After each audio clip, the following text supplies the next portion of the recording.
RuPaul's Drag Race All Stars Rucap. Once you pop out, you can't stop.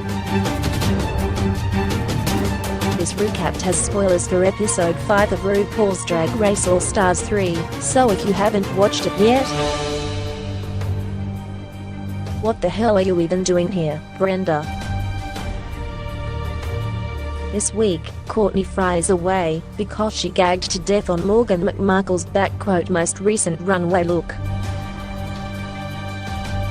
In lieu of flowers, we ask that you send donations to our charitable fund to teach Thorgy Thor how to read. Don't worry, though, the other half of our regular recapping team, Alaska Duncan,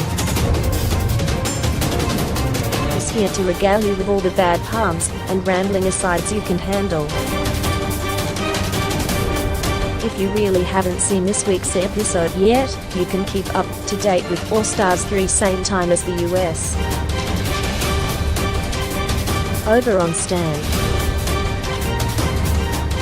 As of tonight, we're 5 weeks into the competition, and we're still no closer to learning whether or not Shangela has actually seen Game of Thrones, or is just wildly making things up based off what she's seen on Twitter. Honestly, nobody ever shuts the fuck up about Game of Thrones, so it's a real power move to just pretend you seen it and start talking nonsense about it to see if anyone calls your bluff. If that's what Shangela is doing with her constant Deaneries references this season, then I say just give her the crown right now.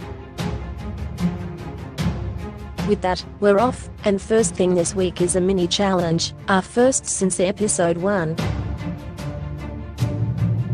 The girls have to take photos in the style of pop art, for those of you who don't know your quote history. That's a form of artistic expression that was invented by Lady Gaga in 2013. Anyway, RuPaul arrives in the workroom dressed as Andy Warhol and announced that the girls will be getting their photos taken in the artist's iconic style. The queens turn out some pretty spectacular looks for such a short time. Aja, Beeb, DLR, T, Rixie and Kennedy all look like they stepped right out of Andy Warhol's glamorous 1970s milieu, and Shangela is also present for the challenge. I kid. I love her and hope she makes it far in the competition, and also, I don't want to get hate mail from angry Shangela stans. Aja is crushing it with her redemptive performances this season, and the fantasy she's serving of a sad, glamorous rich lady is sheer perfection. Deep also looks like she stepped right off the dance floor at Studio 54.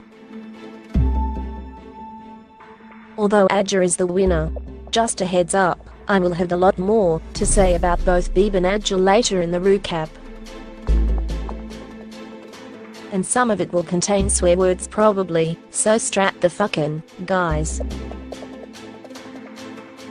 Before we get to the main challenge, a quick word on this week's workroom skirmish between DLR and Kennedy.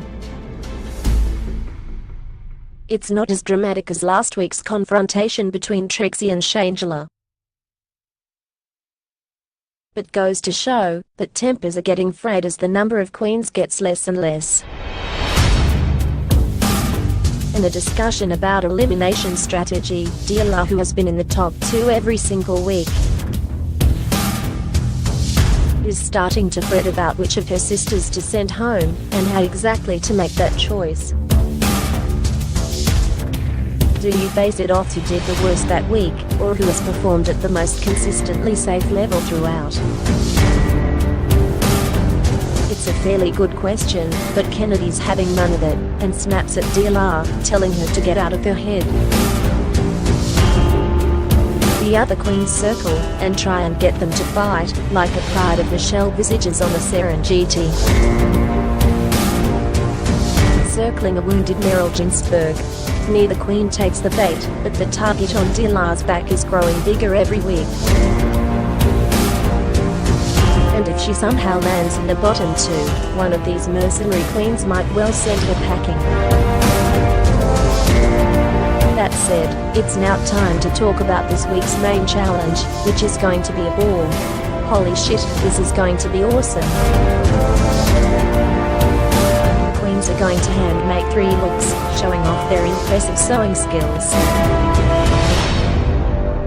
And it's going to blow a load of pure eleganza all over our faces, and take the competition to the next level. Right.